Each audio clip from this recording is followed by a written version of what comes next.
ధరణి committee మెంబర్గా మీరు ఈ యొక్క కమిటీ వేసారు. ఈ కమిటీ ఎటువంటి మార్పులు చూసింది, ధరణిలో ఎటువంటి అవకతవకల్ని చూసింది, రైతుల నుంచి వచ్చినటువంటి విజ్ఞప్తులు? అంటే కమిటీ ఒక సిఫార్సు చేయబోతుంది. అది నేను మళ్ళీ మాట్లాడడానికి ఉండదు. ఎందుకంటే కమిటీలో సభ్యులందరూ కూర్చొని కొన్ని సూచనలు ఎప్పటికప్పుడు ప్రభుత్వానికి అందించారు. గౌరవ ముఖ్యమంత్రి గారే 2 దఫాలుగా సభ్యులతో కూర్చున్నారు. రెవెన్యూ మంత్రి గారు పలు దఫాలుగా మాతో చర్చించారు.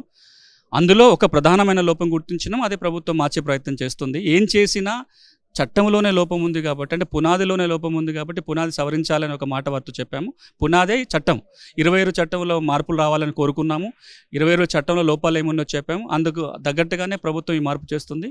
మిగిలిన సూచనలు కూడా ప్రభుత్వానికి చేశాము. రాబోయే రోజులలో రెవెన్యూ పరిపాలన కావచ్చు, ఇతర చట్టాల మార్పులో కావచ్చు, ప్రభుత్వం అలాంటి చర్యలు తీసుకుంటుందని ఆశిస్తున్నాం. ఎందుకంటే ఇప్పటికే రెవెన్యూ మంత్రి గారు చెప్పారు, అన్ని చట్టాలు కలిపి ఒకే చట్టం తెస్తామన్నారు.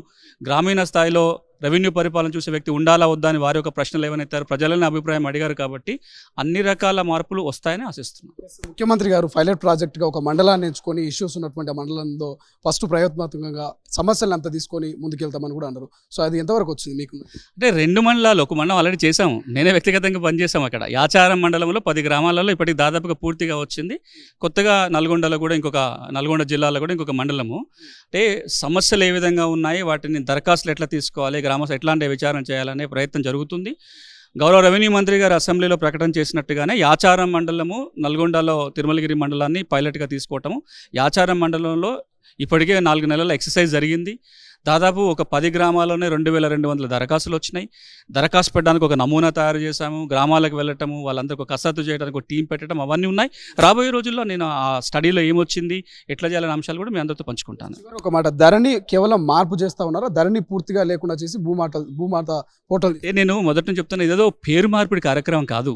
పేరు మార్పిడి కార్యక్రమం చేయాలంటే ఇంత తతంగం అవసరం లేదు. ఈ పేరు తీసి ఆ పేరు పెట్టుకోవచ్చు. కానీ ఆర్ఓఆర్ రికార్డులో ఉన్న లోపాలను సవరిస్తూ మెరుగైన ఆర్ఓఆర్ రికార్డు రావాలి. మెరుగైన ఆర్ఓఆర్ రికార్డు కావాలంటే అందుకు అనుగుణంగా చట్టం ఉండాలి. ఇప్పుడు ఆ చట్టం మార్చే ప్రయత్నం జరుగుతుంది. రాబోయే రోజుల్లో పరిపాలనా సంస్కరణలు కూడా వస్తాయి. కాబట్టి మొత్తంగా తెలంగాణ రాష్ట్రంలో భూమి ఉన్న వాళ్ళందరూ రికార్డుకి ఎక్కాలి. రికార్డుకు ఎక్కిన వాళ్ళందరికీ పాస్ పుస్తకం ఉండాలి. వాస్తవ పరిస్థితికి రికార్డుకు అద్దం పట్టేలాగా ఉండాలి. వాస్తవ పరిస్థితికి రికార్డు అద్దంలాగా ఉండాలి. ఇప్పుడు అలాంటి పరిస్థితి లేదు.